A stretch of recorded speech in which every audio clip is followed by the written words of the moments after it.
The Panzerfaust hung loose in Obergefreiter Klaus Zimmermann's trembling hands as he watched the impossible unfold before his eyes. For 2 years, he'd been told the Americans were soft, untrained factory workers playing soldier, led by Jews and cowards. Now, crouched in the shattered remains of a Belgian farmhouse, he watched those soft Americans orchestrate something he'd never seen even from the vaunted Wehrmacht. A perfectly synchronized combined arms assault that made his company's defensive position look like a child's game.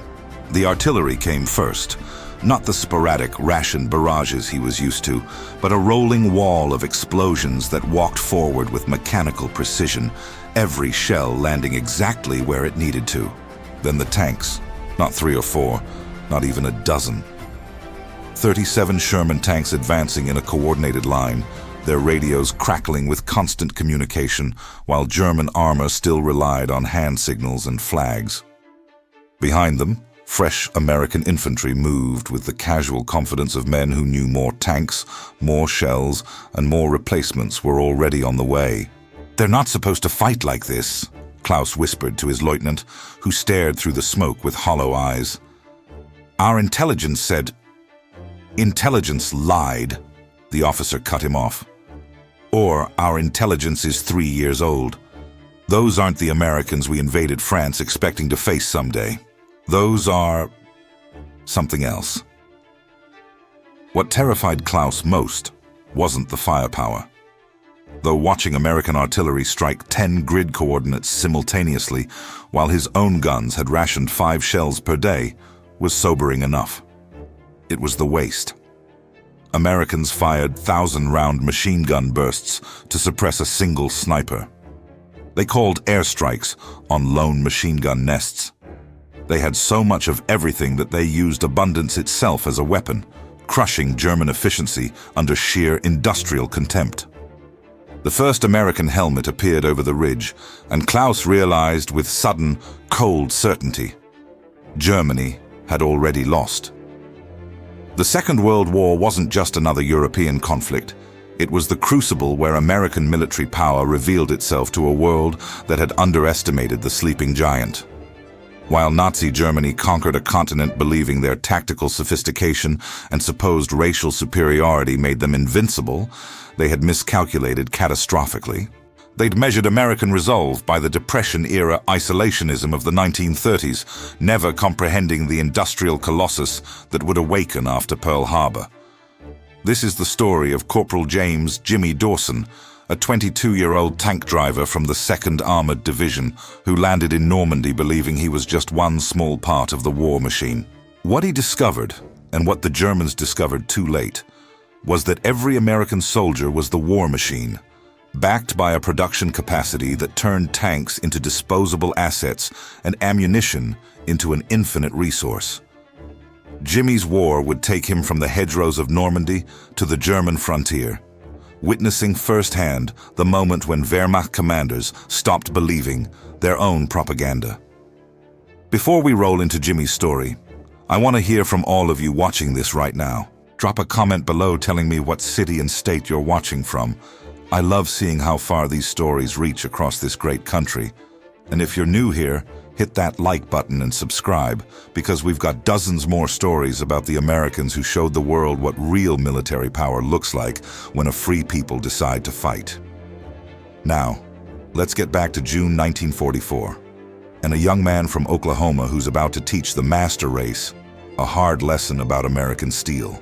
The morning of June 27th, 1944, Jimmy Dawson sat in the driver's hatch of his M4A1 Sherman tank, nicknamed Oklahoma Thunder, watching the Norman countryside through a gap in the hedgerow and trying not to think about the fact that he'd been in France for exactly 21 days and had already seen 3 different crews burned alive in tanks just like his. The Bocage country was a tanker's nightmare. Every field a potential kill zone, every hedgerow hiding a Panzerfaust or an 88mm gun that could punch through Sherman armor like it was made of tin foil. "Driver, you see that church steeple at 2 o'clock? Lieutenant Morrison's voice crackled through the intercom. "Intelligence says there's a German observation post up there calling artillery on anything that moves." "I see it, sir," Jimmy replied, his Oklahoma drawl still thick despite 3 months of training in England. His hands rested on the controls, ready to move, but every instinct told him to stay put. The last tank that had tried crossing this particular field was still burning 50 yards away, its crew dead before they could bail out. What Jimmy didn't know, what none of the Americans in his company knew yet, was that on the other side of the hedgerow, Hauptmann Friedrich Weber was watching through binoculars with growing unease. Weber commanded the remnants of a once proud Panzergrenadier company, now reduced to 47 men, 2 decrepit Panzer IVs with maybe 20 shells between them, and the increasingly uncomfortable realization that everything the propaganda ministry had told them about American fighting capability was a dangerous lie. Weber had fought in Poland, France, and spent 2 brutal years on the Eastern Front before being transferred west to face what he'd been assured would be easier opposition. "The Americans have numbers," his divisional commander had told him in the briefing, "but no fighting spirit. They're shopkeepers and farmers playing soldier. Hit them hard once and they'll break." Except they hadn't broken. Not at Omaha Beach, where they'd taken horrific casualties and kept coming anyway. Not in the hedgerows, where they'd adapted to the terrain faster than German commanders thought possible.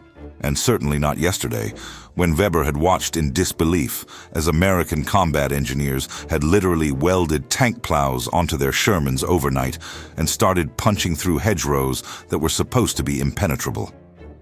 "Herr Hauptmann," his senior NCO Feldwebel Krause whispered urgently. "More American tanks, many more." Weber swung his binoculars to the left and felt his stomach drop. Cresting the ridge behind the American lines wasn't a platoon or even a company. It was an entire battalion of Shermans, at least 40 tanks, rolling forward in perfect formation. Behind them came trucks, so many trucks, deuce-and-a-halves carrying ammunition, fuel, replacement parts, and fresh infantry. The Americans were building up for a major push, and they were doing it in broad daylight because they didn't fear the Luftwaffe anymore. "Where are our fighters?" Krause asked, voicing the question every German soldier had been asking for months. "There are no fighters," Weber said quietly. "The Americans own the sky. They've owned it since D-Day." He'd seen the evidence himself. American P-47 Thunderbolts roaming freely, destroying anything that moved on German roads, while the Luftwaffe was reduced to desperate nighttime missions that accomplished nothing. Back in Oklahoma Thunder, Lieutenant Morrison was receiving new orders over the radio, a new piece of American technology that still amazed Jimmy. Every tank had a radio. Every platoon leader could talk to every tank commander instantly. The Germans, Jimmy had learned from prisoners, mostly relied on signal flags and motorcycle couriers. It was like fighting someone from the previous war. "All Cobra elements. This is Cobra 6. The company commander's voice came through crystal clear. "We're moving in 5 minutes. Artillery will prep the objective for 15 minutes. And I mean prep it. Fire support coordinator says we've got 3 battalions of 105s and 1 battalion of 155s assigned just to our sector. After the barrage lifts, we go straight through. The Air Corps has P-47s on standby if we hit anything hard. Execute on my command." Jimmy's hands tightened on the controls. 3 battalions of 105mm howitzers and a battalion of 155s. That was over 100 artillery pieces dedicated to supporting one company's attack. The sheer abundance of it was staggering. Back home in Oklahoma, his father's factory had retooled from making tractors to making artillery shells, and his father had written that they were producing 10,000 shells per day. Just one factory. There were hundreds of such factories across America. Hauptmann Weber heard the American artillery start before he saw it. The sound was distinctive, not the sharp crack of German 88s or the thump of mortars, but a deep, rolling thunder that built and built until it sounded like the world was tearing itself apart. The first shells landed 200 meters in front of his position, and then the barrage walked forward with mechanical precision. "Into the bunkers!" Weber screamed. but his voice was lost in the apocalyptic roar. He dove into the concrete-reinforced dugout that had taken his men 3 days to build, and even 6 feet underground, with 2 feet of concrete overhead. The impact of the American heavy artillery made his ears bleed. The bunker shook. Dust fell from the ceiling. Outside, he could hear men screaming, the ones who hadn't made it to cover in time. For 15 minutes, the world ended. Weber had survived Stalingrad. He'd endured Soviet artillery barrages that had seemed infinite in their fury. But this was different. This wasn't fury. This was industry. Every shell that landed was a message. America could afford to do this. America could afford to throw more high explosive at one hedgerow than the entire Wehrmacht had available for an entire division. And when these shells ran out, there were millions more already on ships crossing the Atlantic. When the barrage finally lifted, Weber emerged from his bunker into a transformed landscape. The hedgerow that had anchored his defensive line was gone, literally vaporized. 3 of his machine gun positions had taken direct hits and simply ceased to exist. The church steeple that his observer had been using was now a pile of smoking rubble, and in the distance, he could hear the distinctive rumble of American tank engines. "Positions!" he croaked, his voice hoarse from dust and cordite. "They're coming!" In Oklahoma Thunder, Jimmy shifted gears, and the Sherman lurched forward. Around him, 39 other tanks advanced in a coordinated line, their crews talking constantly over the radio, calling out targets, coordinating fields of fire. Above them, 4 P-47 Thunderbolts circled like hungry hawks, their pilots monitoring the tank company's frequency, ready to dive on any German position that revealed itself. This was American combined arms warfare in 1944, and it was unlike anything the Wehrmacht had encountered before. Not because of individual American superiority, German tanks were still better ton for ton, German soldiers still better trained man for man, but because the Americans had turned war into a math problem, and they'd brought infinite numbers to solve it.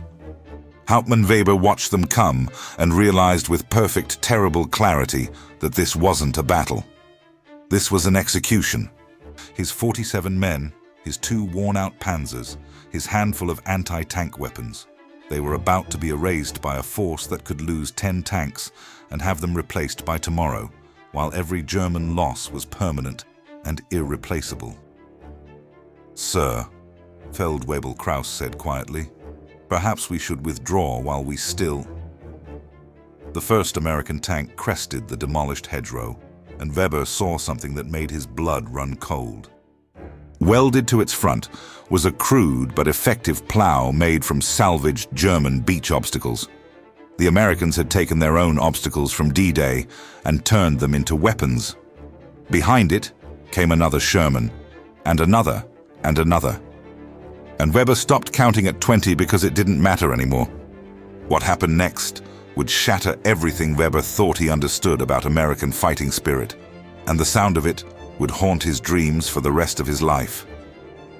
The sound that haunted Hauptmann Weber's dreams started as a low mechanical growl and built into a symphony of American industrial might that made his carefully prepared defenses look like a child's sandcastle facing the tide.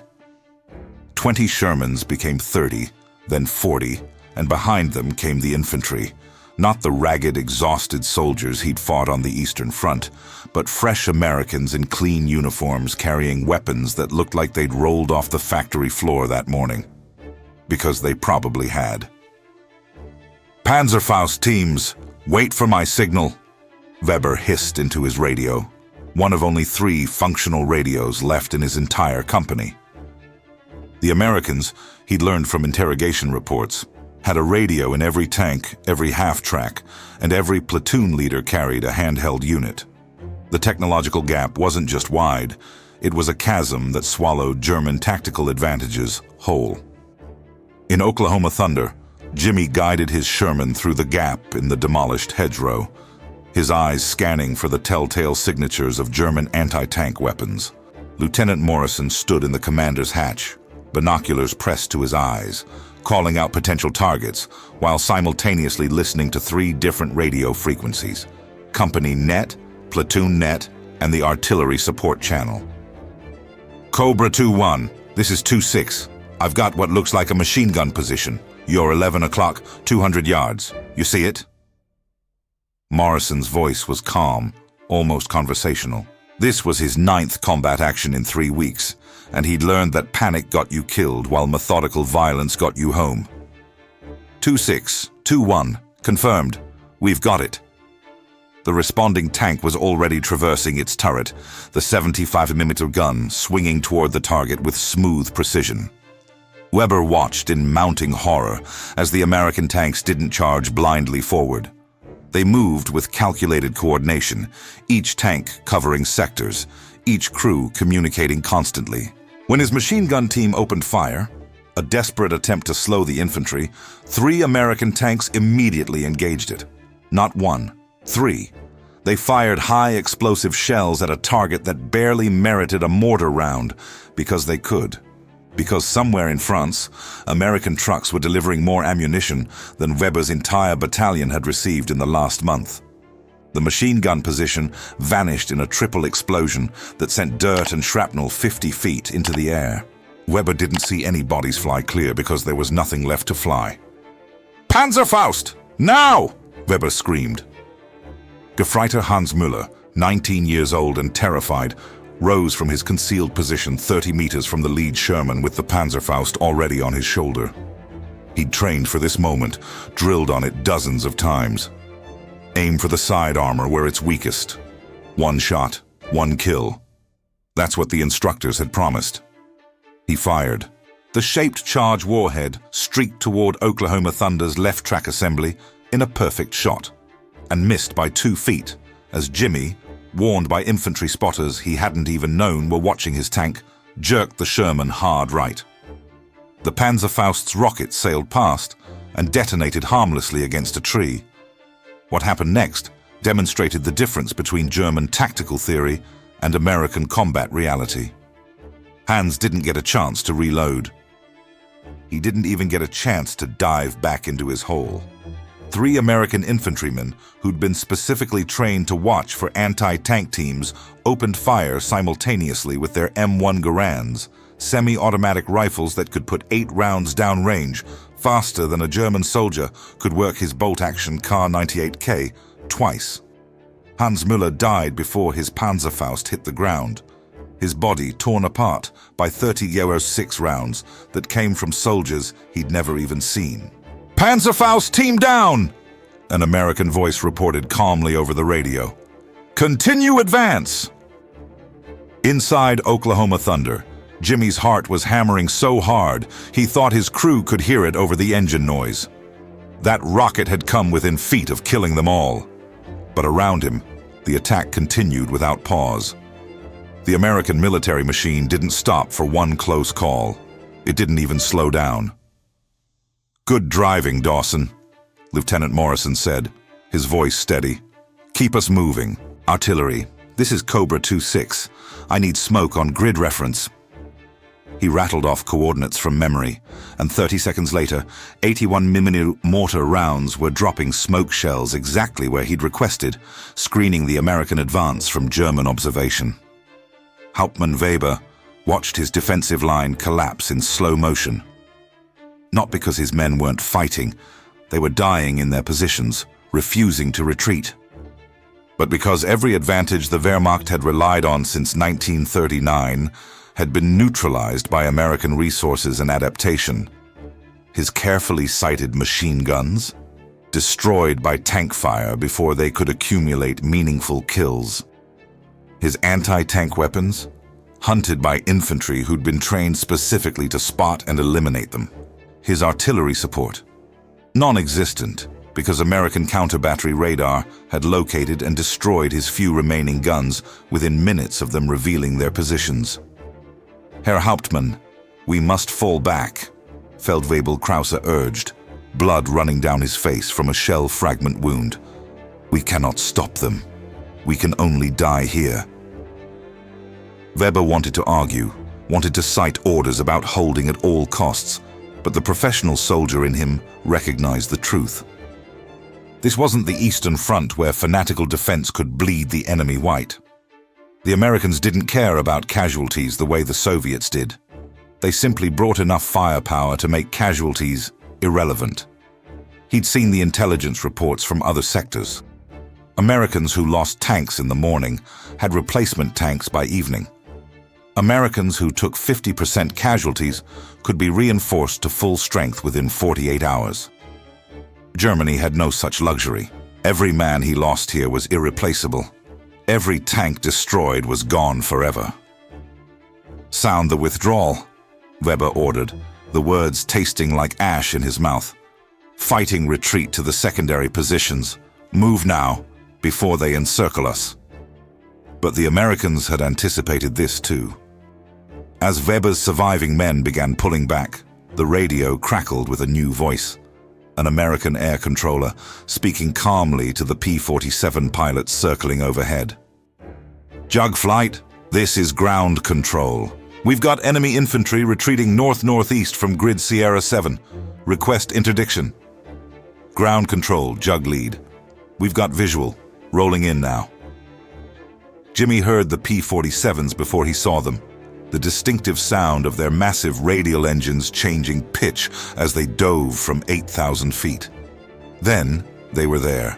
4 Republic Thunderbolts screaming down at 400 miles per hour, each carrying 8 50 caliber machine guns and 2 500-pound bombs.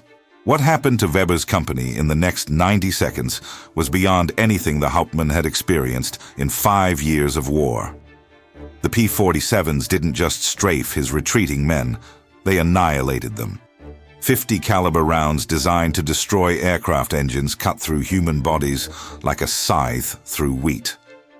The first pass killed 18 men. The second pass, with bombs, destroyed one of his 2 remaining panzers and killed another 12. When the fighters pulled up and circled for a third pass, Weber was screaming into his radio for surrender, but the Americans couldn't hear him because his radio didn't have the range to reach their aircraft. The technological gap that had seemed like an inconvenience that morning was now a death sentence.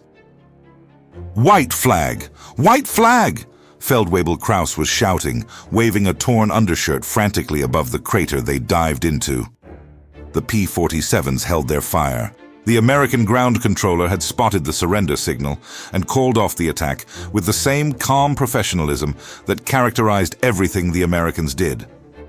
No rage, no vengeance, just efficient, industrial-scale warfare that could be turned on and off like a factory machine. Lieutenant Morrison called halt when he saw the white flags appearing across the German position. Around him, 40 American tanks sat idling, their crews alert, but not particularly excited. This had been, by their standards, a relatively easy action. Total American casualties. 1 tank damaged by a near miss from a Panzerfaust, repaired within 2 hours. 3 infantrymen wounded, none seriously. 1 day's advance achieved ahead of schedule. German casualties. Hauptmann Weber's company effectively destroyed. 47 men reduced to 19 survivors, most wounded. Both panzers destroyed, all heavy weapons lost. As Jimmy watched German soldiers stumble forward with their hands raised, he saw something in their eyes that surprised him. Not hatred or defiance, but exhausted resignation. These weren't the supermen the propaganda had warned about. They were just soldiers, and they'd been beaten by an enemy they'd been told didn't know how to fight. 1 German officer, his uniform filthy and face haggard, was brought before Lieutenant Morrison. Weber stood at attention despite his wounds, trying to maintain some dignity in defeat. "You speak English?" Morrison asked. "Yes," Weber replied stiffly. "I surrender my command. My men require medical attention." "Medics are already on the way," Morrison said, gesturing to American corpsmen who were indeed already moving among the German wounded, treating them with the same professional care they'd give their own. How many guns did you have supporting this position? Weber almost laughed. 3 artillery pieces. We had 3, and your counter-battery fire destroyed them in the first hour of the bombardment. He met Morrison's eyes. How many guns supported your attack? Today? For this sector? Morrison consulted his notes. 123 tubes, 3 battalions of 105s, 1 of 155s. The number hit Weber like a physical blow. He'd suspected the Americans had numerical superiority, but hearing it confirmed, hearing that they'd assigned over 100 artillery pieces to support one company's attack, while his entire battalion had possessed 3 guns, the sheer impossibility of German victory became crystal clear. We were told you were soft, Weber said quietly, and there was no defiance in his voice now, only bitter realization. We were told American soldiers were cowards who would break under pressure. Morrison studied the German officer for a moment, then gestured at the devastated battlefield around them. Does this look soft to you, Captain? Weber said nothing, because no answer was necessary. The evidence was everywhere. In the crater-pocked earth, where American artillery had rewritten the landscape, in the burning wrecks of German positions, in the steady rumble of more American tanks and trucks arriving even now, bringing supplies and reinforcements that seemed to flow from an infinite source. As German prisoners were led away to trucks that would take them to POW camps where they'd eat better than most German civilians, Weber heard one of his young soldiers whisper to another, "How do you fight a country that can afford to waste 1,000 artillery shells to kill 50 men?" The other soldier, barely 18, responded with the truth that was sweeping through the Wehrmacht like a plague. "You don't. You can't. We've already lost. We just don't know when it will end, though." In Oklahoma Thunder, Jimmy was eating a hot meal, actual hot food, brought up by supply trucks that had somehow managed to serve lunch to an entire armored company in the middle of a combat zone.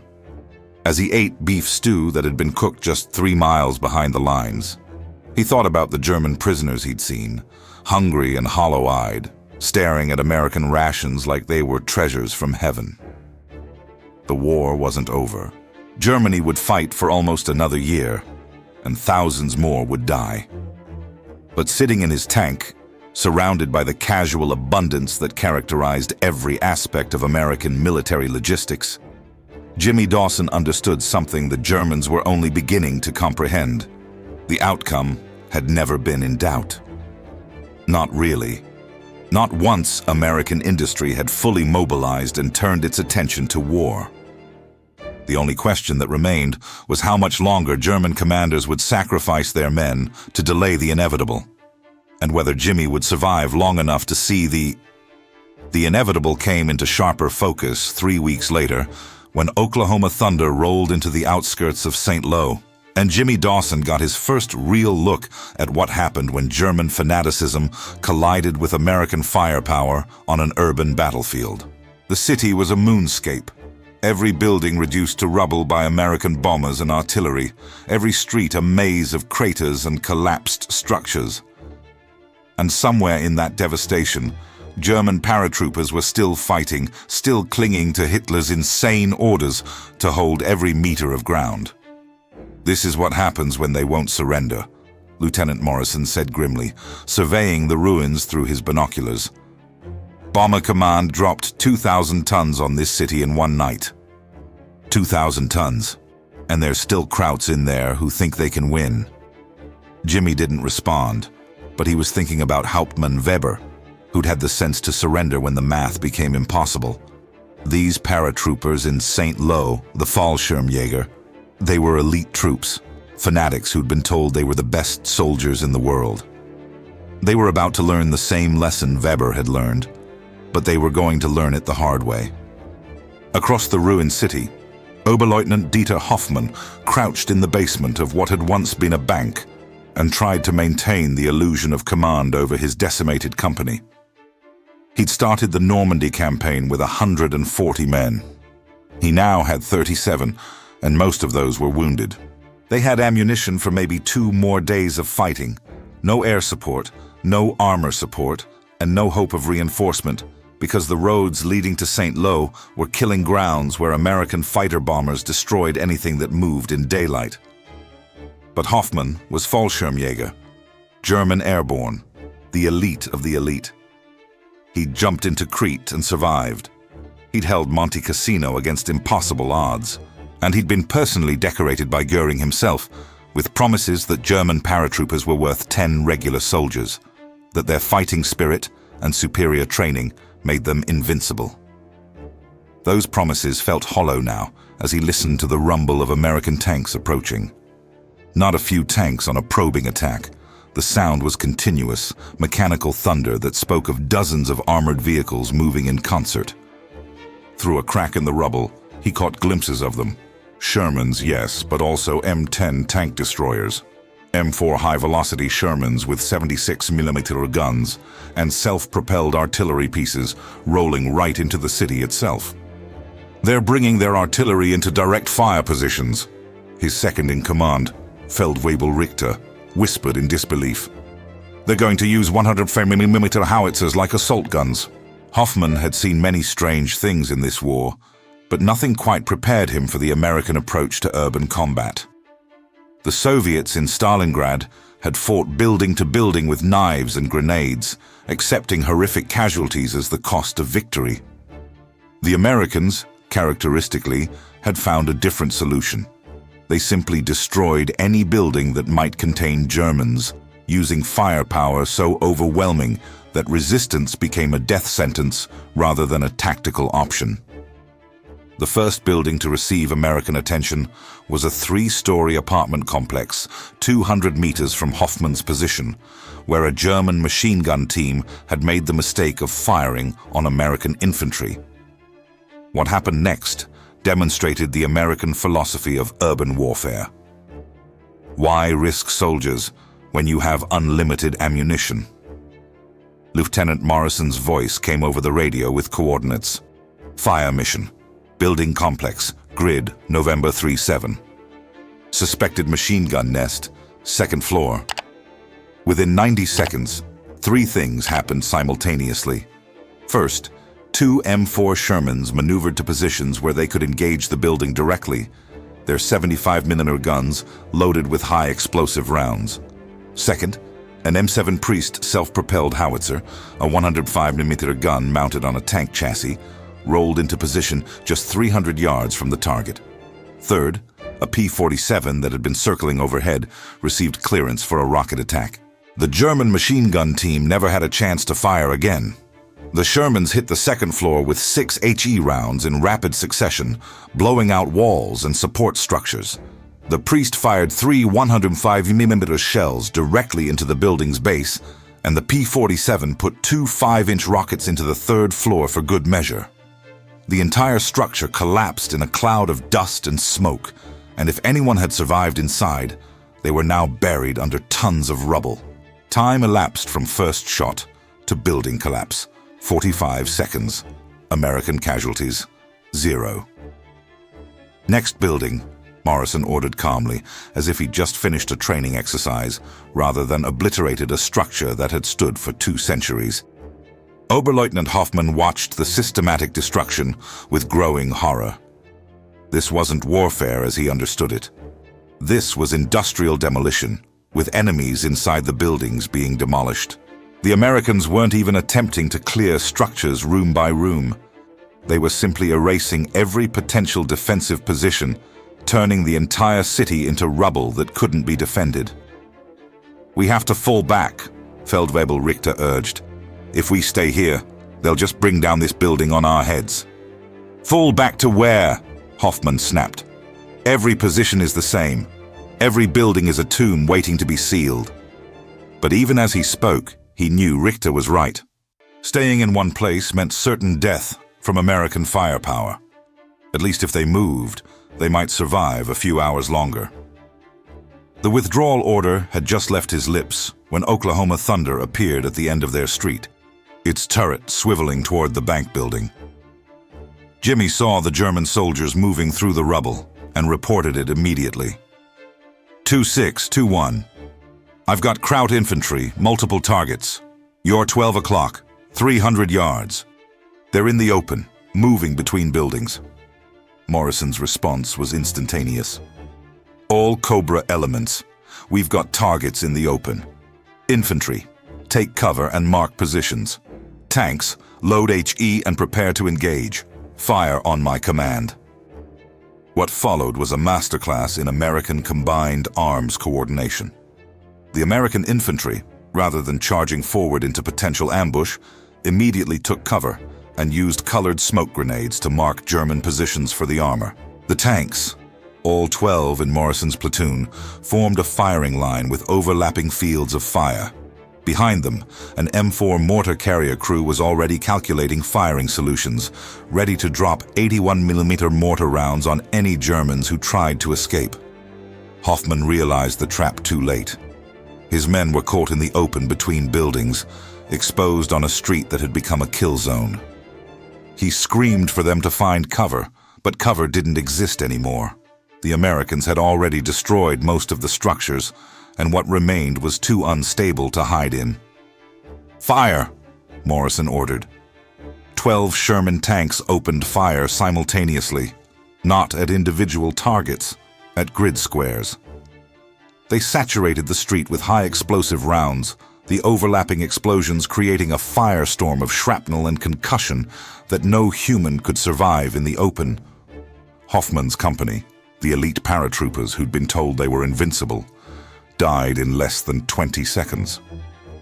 37 men reduced to scattered bodies and screaming wounded, all without a single American infantryman exposing himself to German fire. In the basement of the bank, Hoffman and 4 survivors huddled in the darkness, ears bleeding from the concussion, lungs choked with dust. Above them, they could hear American voices, calm, professional, coordinating the next phase of the attack. Then came a new sound, a loudspeaker, and a German-speaking American offering surrender terms. "German soldiers in the bank building, you are surrounded. You have 60 seconds to come out with your hands up. If you do not surrender, we will collapse the building. This is your only warning." Hoffman looked at his 4 remaining men, boys really, none older than 20, all staring at him with eyes that begged him to end this madness. He thought about Crete, about Monte Cassino, about all the promises of German superiority that had turned to lies in the face of American material supremacy. He thought about Goering's decorations and Hitler's insane orders, and he realized that dying for those lies wouldn't make him a hero. It would just make him dead. "Feldwebel Richter," he said quietly. "Get the white flag." They emerged into daylight to find themselves surrounded by more Americans than Hoffman had thought existed in all of France. Tanks, half-tracks, trucks, infantry, an entire mechanized company supported by artillery and air power, all deployed to capture one basement full of starving paratroopers. The abundance was obscene. The overkill was absolute. An American captain approached, not Morrison, but the company commander, and accepted Hoffman's surrender with professional courtesy that somehow made the defeat more humiliating than cruelty would have. "You and your men will be fed, given medical attention, and transported to a POW facility in England," the captain explained in perfect German. "The war is over for you." "We are Fallschirmjäger," Hoffman said, and even he could hear how hollow the words sounded. "We were told we could hold St. Lo indefinitely." The American captain glanced at the devastated city around them. Block after block of rubble, not one building left standing intact. "With all due respect, Lieutenant, you were lied to. Your commanders knew you couldn't hold. They just needed you to die slowly enough to delay our advance a few more days." He gestured to the American soldiers around them, healthy and well-equipped, backed by an endless stream of supplies. "Look at my men. Look at their equipment. Look at how much ammunition we just expended to take this one position. We can afford to do this every day, in every city, for as long as it takes. Can Germany?" The question hung in the air, rhetorical and devastating. Hoffman had no answer because the answer was obvious to anyone with eyes. Germany was fighting on salvaged ammunition and captured fuel. Germany was sending teenagers to the front because all the experienced soldiers were dead or captured. Germany was losing 50 tanks a week it couldn't replace, while America was producing thousands. As American medics treated German wounded with supplies that seemed limitless, morphine injected without hesitation, bandages applied generously, whole blood plasma administered from stores that never ran empty. Hoffman overheard one of his young paratroopers speaking to another in a voice drained of all illusion. They used more ammunition to capture us than we've fired in the entire campaign. And they'll have more tomorrow, and the day after. Forever. The other paratrooper, his arm in a freshly applied American bandage, just nodded. My brother is in the East, fighting the Soviets. He writes that they attack with human waves, that they spend lives like we spend bullets. But these Americans... He gestured at the organized efficiency around them, the casual abundance, the mechanical precision. They don't spend lives at all. They just bring so much steel that lives don't need to be spent. Inside Oklahoma Thunder, Jimmy was eating another hot meal, chicken and dumplings this time, served by a field kitchen that had somehow followed the company right into the combat zone. Around him, his crew was cleaning weapons, checking systems, preparing for the next day's advance. Nobody was celebrating the victory because it hadn't felt like a victory, just another day's work, another position cleared, another mile gained. "You did good today, Dawson," Lieutenant Morrison said, appearing at the tank's side. "That spot you made of those krauts in the street probably saved some infantry lives." "Thank you, sir," Jimmy replied, but he was thinking about those German paratroopers stumbling out of the basement, looking like ghosts of defeated men. Elite troops, supposedly the best Germany had, reduced to starving prisoners by an enemy they'd been told was soft. "Sir, can I ask you something?" Jimmy ventured. "Shoot, do you think they really believed they could beat us? The Germans, I mean. Did they really think they were superior?" Morrison considered the question carefully. "I think their leaders believed it, or pretended to. I think they convinced a lot of good soldiers to believe it too. But belief doesn't stop artillery shells, Dawson. Faith doesn't outproduce Detroit. And propaganda sure as hell doesn't beat 3,000 B-17s dropping bombs every time the weather clears." He gestured at the ruins of St. Lo, where American engineers were already beginning to clear roads, where supply trucks were already rolling in with tomorrow's ammunition. The Germans are learning that the hard way. Every day, in every battle, they're learning that we're not just bigger, we're better organized, better supplied, and we learn faster than they can adapt. That paratrooper lieutenant they just captured? He's probably the 10th German officer this week who surrendered looking shell-shocked, like he couldn't believe what hit him. Morrison paused, then added quietly, "And we've still got 3 million more men training back in the States, Dawson. 3 million more, ready to ship over." Meanwhile, Germany is conscripting teenagers and old men. The math doesn't lie. This war's outcome was decided the moment we mobilized our industry. Everything happening now is just... An explosion in the distance interrupted him. Another building being demolished by American engineers, clearing the rubble to make way for the advance. The sound had become so routine that nobody even flinched. Just another day, just another demonstration of American power, turning obstacles into memories. But somewhere in the ruins, scattered among thousands of German prisoners being processed for transport to England, Oberleutnant Hoffmann sat with his head in his hands, finally understanding what Hauptmann Weber had understood weeks earlier. Germany hadn't just lost battles. Germany had lost a war of production, logistics, and industrial capacity that it could never have won. The American war machine wasn't just large, it was unstoppable, and it was accelerating. The only question now was how many more German soldiers would die before their leaders accepted what every frontline veteran already knew. The final truth came to Jimmy Dawson on a cold December morning in 1944, when Oklahoma Thunder sat idling in the Ardennes forest and the impossible happened. The Germans attacked.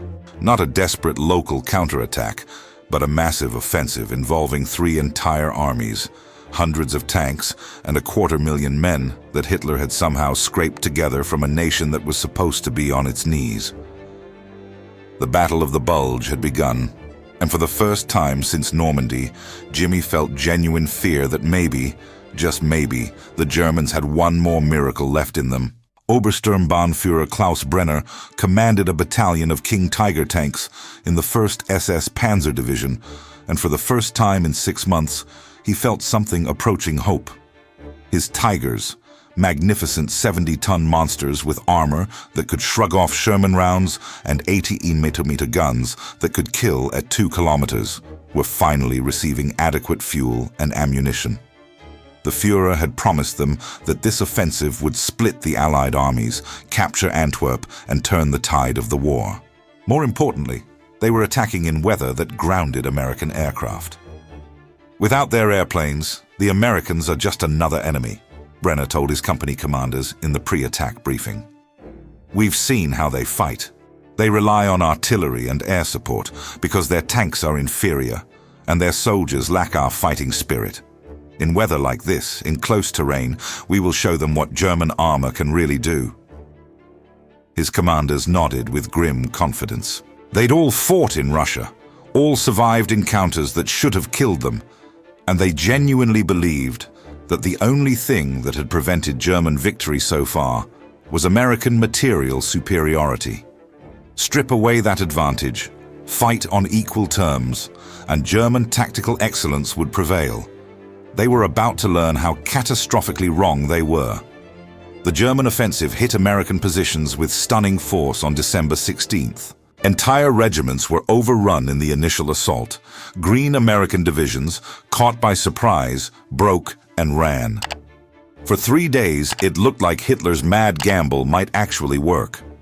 German armor punched deep into American lines, capturing fuel dumps and supply depots, spreading panic through units that had never faced a serious German counteroffensive.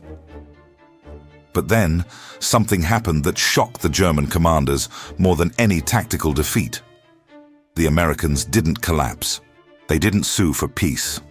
They didn't even slow down their offensives in other sectors. Instead, they did something only America could do. They redeployed entire divisions overnight, rerouted a logistical system that spanned an ocean, and turned the Ardennes into a killing ground where German advantages evaporated like morning fog.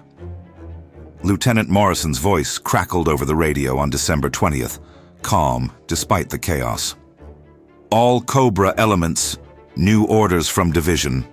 We're displacing north to reinforce the Bastogne perimeter. We move in 30 minutes. Fuel trucks are already arriving. Jimmy watched in amazement as the American military machine pivoted like it was executing a training exercise rather than responding to a crisis. Trucks appeared with fuel. Ammunition carriers rolled up with shells. Hot food was served, somehow impossibly, even in the middle of a German breakthrough, American logistics delivered hot meals.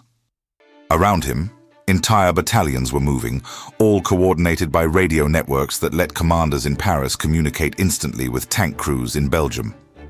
Obersturmbannführer Brenner, advancing toward Bastogne with his King Tigers, was experiencing the same phenomenon from the opposite perspective, and it terrified him. His offensive, which had started with adequate supplies, was already running dry. The captured American fuel dumps his division had been counting on were either destroyed by retreating Americans or defended so fiercely that capturing them cost more time and fuel than they were worth. Meanwhile, American resistance was stiffening by the hour, not weakening. "Where are they getting fresh units?" Brenner demanded, studying his maps in frustration. "We've pushed 40 kilometers. We've destroyed 3 American regiments. How are they reinforcing faster than we can advance?" His intelligence officer had no good answer because the truth was incomprehensible to German military doctrine. America had redeployed the entire 101st Airborne Division, over 10,000 men, to Bastogne in less than 48 hours, using trucks that drove through the night in an unbroken convoy.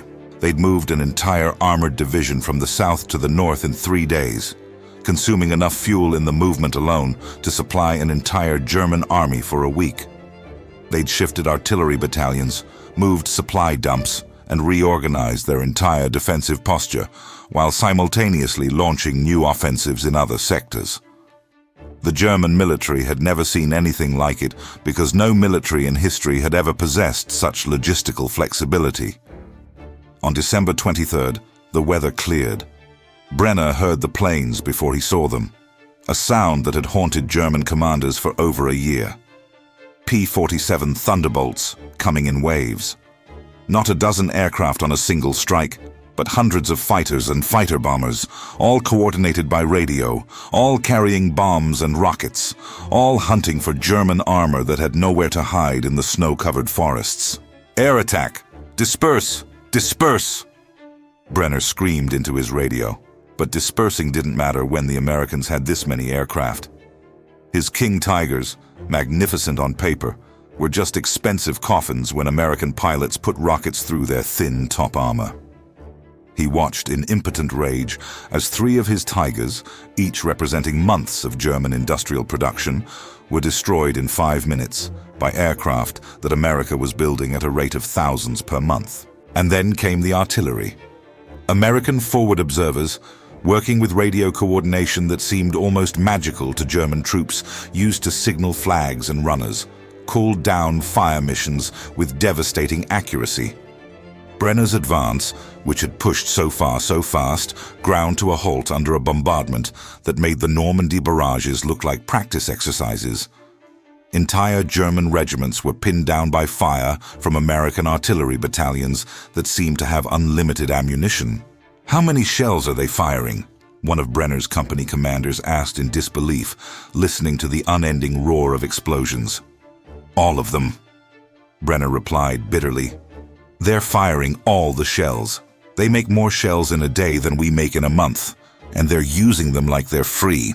By December 26th, when elements of Patton's Third Army, which had reoriented 90 degrees and marched over 100 miles in 48 hours, broke through to relieve Bastogne, the German offensive was effectively over. Not because German soldiers stopped fighting, but because the mathematical impossibility of German victory had become too obvious to ignore.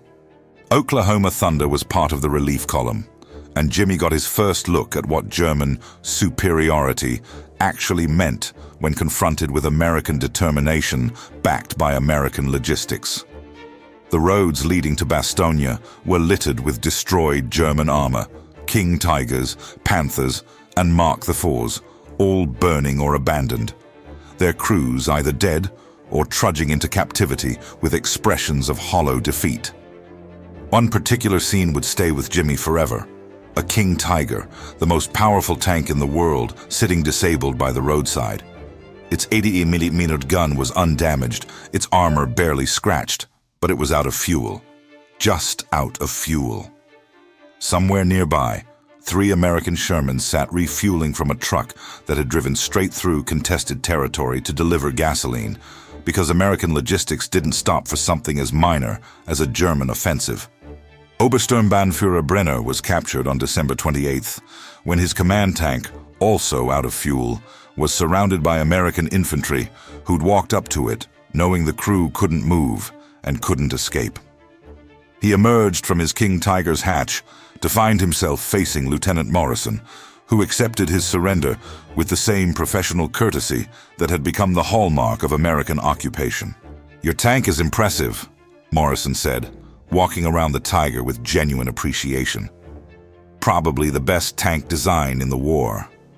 Brenner said nothing, too bitter to accept what sounded like mockery.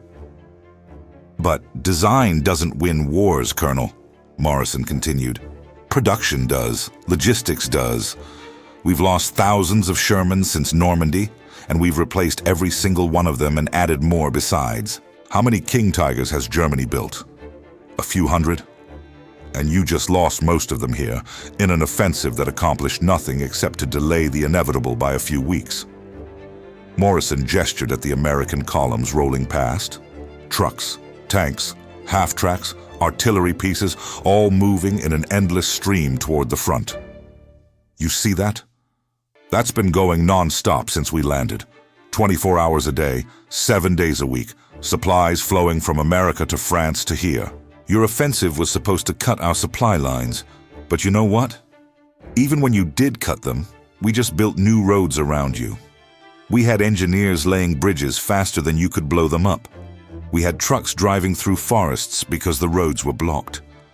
Nothing you did could stop the flow, because the source is an ocean away, and it's producing more war material in a month than Germany can produce in a year. Brenner finally spoke, his voice hoarse.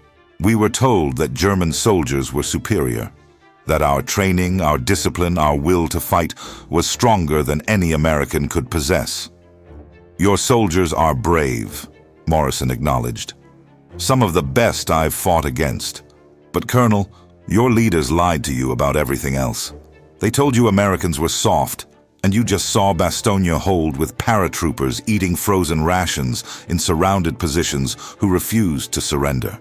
They told you American equipment was inferior, but our inferior Shermans destroyed your best tanks because we had fuel to maneuver and you didn't. They told you American logistics would break, but here we are, a week after your surprise attack, and we're already pushing you back with reinforcements you can't match.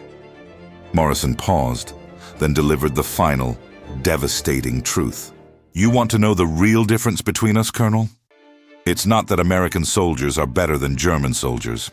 It's that America decided to win this war.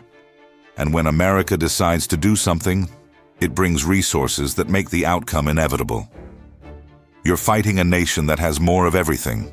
More steel, more oil, more factories, more trucks, more radios, more planes, more ships, and more men. And every day that passes, that gap gets wider.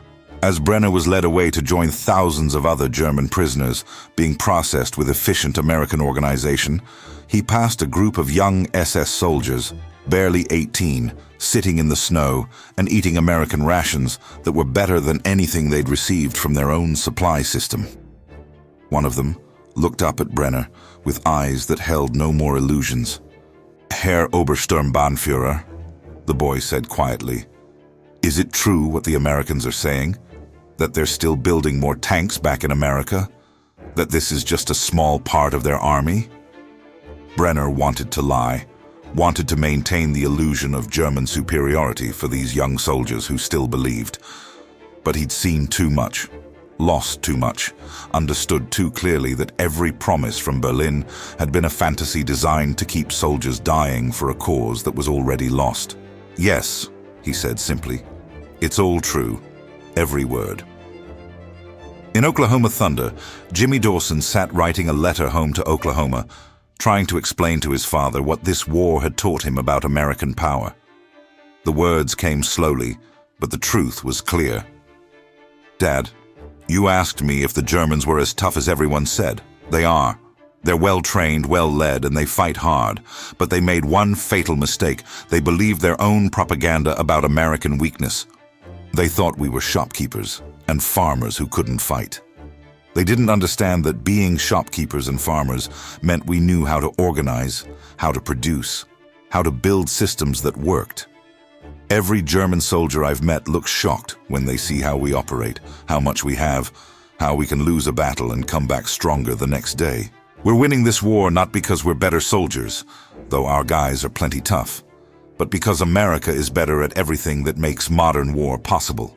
Better factories, better logistics, better organization, better technology. The Germans thought this war would be decided by who had the bravest soldiers. They never understood it would be decided by who had the most factories. I'll be home when this is over, Dad. Don't know when that'll be, but I know it'll happen. Because there's no way Germany can win. The math doesn't work. They know it now. Every prisoner we take knows it. They're just waiting for their leaders to accept it too. 3 months later, Oklahoma Thunder would cross the Rhine. 4 months after that, Jimmy would be in Germany proper, racing toward Berlin in competition with the Soviets. And everywhere he went, he would see the same expression on German faces. Not hatred, not defiance, but exhausted acceptance that they had fought the wrong enemy in the wrong way for leaders who had promised them victory and delivered only ruin. The war in Europe ended on May 8th, 1945. By then, America had built over 300,000 aircraft, 88,000 tanks, and produced more military supplies than all other nations combined. Germany had fought brilliantly with what it had, but what it had was never enough, could never have been enough, once American industry decided the outcome. Jimmy Dawson came home to Oklahoma in September 1945 on a ship that passed dozens of other ships carrying more soldiers home, part of a military demobilization that moved millions of men with the same efficient logistics that had won the war. He brought with him memories of German soldiers who'd learned too late that propaganda couldn't stop production, that faith in superiority couldn't defeat facts about capacity, and that the sleeping giant they'd awakened had revealed itself to be not just large, but unstoppable. The war had taught America, and forced Germany to learn, that modern warfare was won not by the bravest soldiers or the best generals, but by the nation that could build the most factories, move the most supplies, and sustain the longest logistical chains. Germany had bet everything on tactical excellence and ideological superiority. America had simply built more of everything and let mathematics decide the outcome. It was a lesson the world would remember for the next 80 years, and one that would shape every military conflict that followed. When America fully commits to war, the outcome is inevitable. The only question is the cost. For Jimmy Dawson, that cost had been 3 years of his life. Memories of friends who didn't come home, and the knowledge that he'd been part of something unprecedented in human history. The mobilization of American industrial power on a scale so vast that it had crushed the most powerful military machine Europe had ever seen, and done it while simultaneously fighting another war in the Pacific. He stepped off the ship onto American soil, kissed the ground, and knew with certainty what Hauptmann Weber, Oberleutnant Hoffmann, and Obersturmbannführer Brenner had all learned in their moments of defeat. America had never been soft. America had just been patient. And once awakened, it had proven itself to be the most formidable military power the world had ever known.